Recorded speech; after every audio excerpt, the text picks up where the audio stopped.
Yes, it's true that we have been in contact with your government and heads of power. It is also true that it is also true that agreements have been made and kept secret from your people. It is also true that in the past, some of your people have lost their lives or have been badly hurt to protect the secret. Our hands had no part in this. We contacted your leaders because your planet is in grave trouble. Your leaders said the vast majority of your population wasn't ready for anything like us yet. So we made time agreements with your leaders as to when your people would be made aware of our presence. The biggest takeaway for folks to understand is that things are happening on it's not a disclosure, it's a scheduled dissemination. And so certain things have to be set up before other things can be revealed. Grush has written an internal document about his discoveries that refers to agreements that risk putting our future in jeopardy. And it's quite clear that you're talking about agreements between America and non-human intelligences. Have we made agreements with non-human intelligences? That's the kind of information I really hope national leadership is able to get to the bottom of. I need to pin you down on this. Are there agreements between non-human intelligences and the American government? I think that's a question that I would like to know all the details of as well. A second reason, they're getting ahead of what's coming. ETs, and in particular space arcs, are revealing themselves. In other words, something huge is coming that cannot be stopped. That is, space arcs are revealing themselves.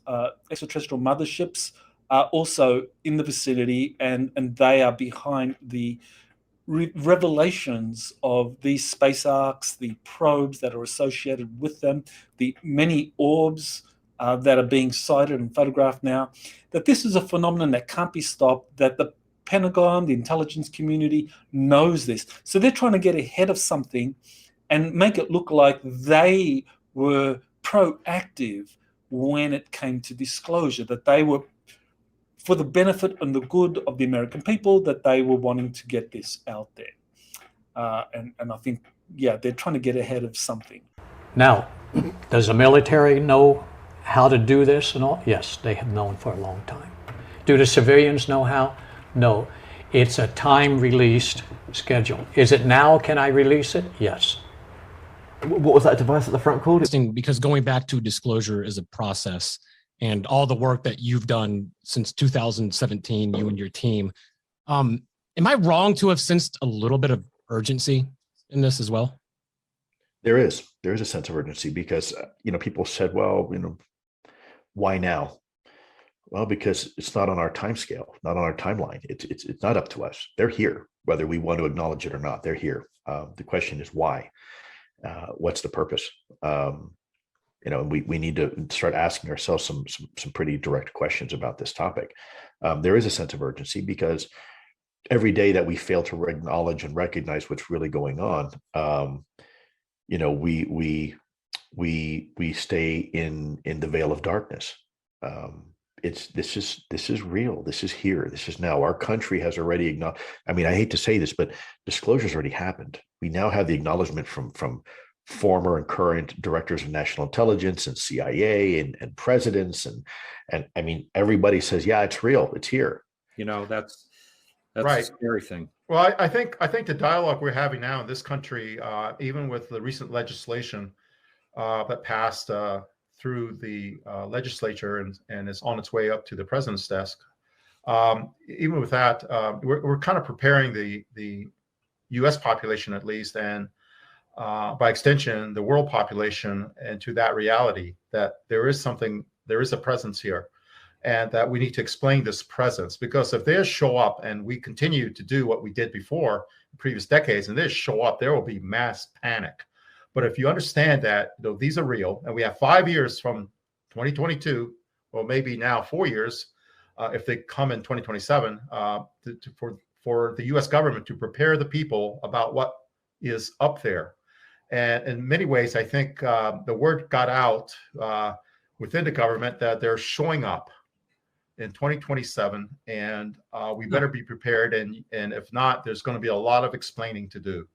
If our guys are going to, our representatives are going to actually start using the phrase non-human intelligence, they're not doing that, as you point out, because it's a lark. They're doing it because they've heard something that makes them believe right now that there is non-human intelligence.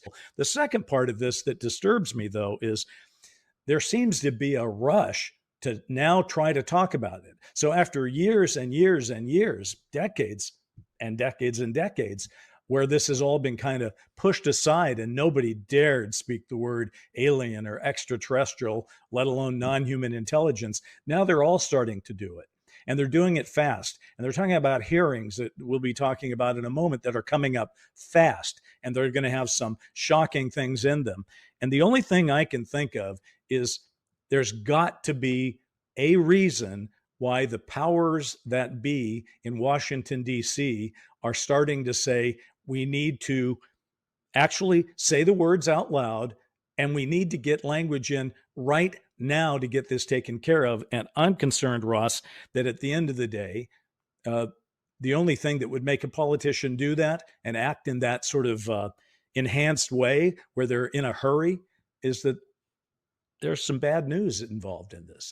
And I don't know exactly what it is. And I know that you don't know exactly what it is. People are talking. It's hard to sort out what the sources mean or don't mean. But, you know, as I said, Chuck Schumer was and has been a cautious man in many cases. And I don't think he'd be talking like this and pushing this if he didn't think there was a fire behind his back pushing him to do so. Look, I've got a pretty clear idea of what the government knows, and I can understand why they're moving to expedite. Yes, there is a constraint of time.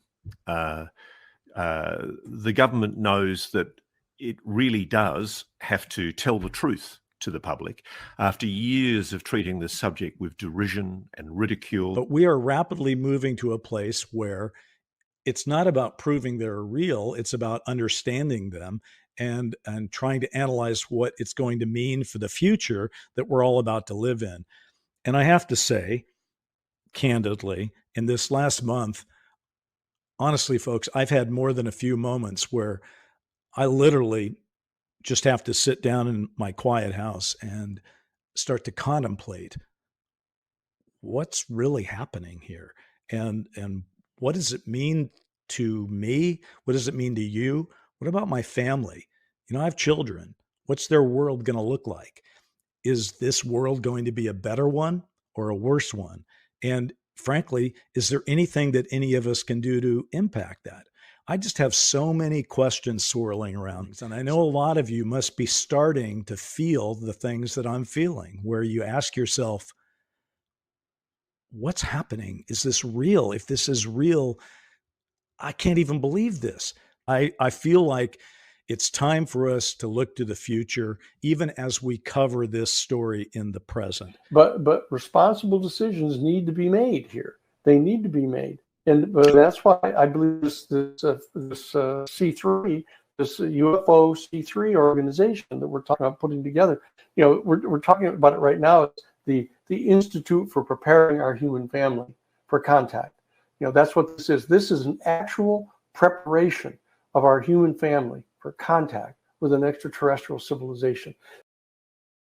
And I think we're reaching a point now where I think we're out of time to let this stretch on for another even 2 or 3 years. My understanding is that if within 6 to 12 months, the results of this new bill is not forthcoming. In other words, if these corporations and individuals don't capitulate and provide what they have to the legal U.S. government, then force will be necessary. Which brings us to the strike team. Yeah. Do you want to talk about the strike team? I'll just say carefully that people who are utterly fed up in the legal government, who have the means to do something beyond a hearing, that are, special operators and what have. Absolutely a clock has been set. Let's talk about. And the reason for that is they now realize that the organizations doing this are treasonous, and they are subverting the interests and the national security of the United States. And the rogue elements, the worst, are doing all kinds of crimes under cover of Pentagon or under cover of agency, under cover of the government. Excuse me. This is a complete abuse of power. So is this strike team from the U.S. government? I don't want to comment beyond that. It would be it'd be an authorized operation against these illegally run rogue elements. Okay, and obviously with full rights to do so. So obviously, and the real question becomes, those guys, anyone involved with that, would need to have enough detailed information about what the adversary has, right? You're going to walk into an ambush otherwise. So one of the things we have to do is get as much good, detailed information on methods, assets, where they're located, where the bases are, where the entries are, what technologies that can be deployed as a countermeasure. But we're all hoping this never has to happen. Because if the American people listening would actually take action, and the members of Congress and the White House would begin to take this very seriously, all of that could be avoided. And so my hope is that there's a smooth, non-kinetic solution. Let's just put it that way. Also, if the governments disclose that they've been working with the Orion Greys, for instance, or the Sika reptilians, well, they're going to get to tell people what they've done with these ETs. The abductions, the Montauk, the MILABs, military abductions, they're going to, the harm that they've done humanity, that they've sold out, the Majestic 12 has sold out humanity to the Orion Greys. They're going to have to say that, and they don't want to. So as long as the deep state is in power, they won't go there, saying that, oh, there are regressive aliens. We have worked with them. Oh, no, they're not going to say that yet. That's not them to say that. That's other people who are protected, and I suppose will come forward.